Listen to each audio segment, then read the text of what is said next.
किसानों को क्या फायदा मिलेगा?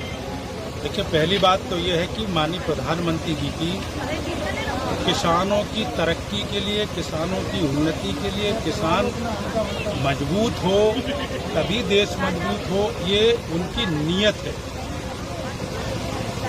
अच्छे मन से वो किसानों की तरक्की चाहते हैं। वो जानते हैं कि किसान की तरक्की होगी तभी देश की तरक्की होगी, और इसलिए किसानों को अपनी फसल का उचित रेट मिले,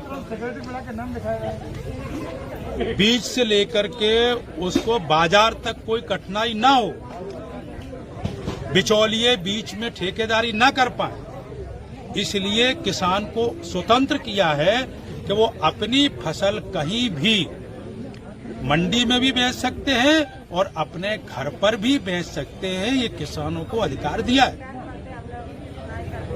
एमएसपी लागू रहेगी। किसानों की फसलों का जो रेट है वो 20% से लेकर के 40-30% तक माननीय प्रधानमंत्री जी ने बढ़ाया है। स्वामीनाथन की रिपोर्ट में भी 1.5 गुना बढ़ाने की बात कही थी। माननीय प्रधानमंत्री जी ने तो 2 गुना फसल की कीमत बढ़ाने के लिए ये कानून बनाया है। तो इसलिए किसानों का इसमें हित है। कोई टैक्स नहीं लगेगा, कोई वाहन नहीं जुटाना पड़ेगा, अपने घर पर अपनी फसल को अपने मनमाने ढंग से बेच सकता है और 3 दिन में उसका पूरे के पूरे दाम मिलेंगे।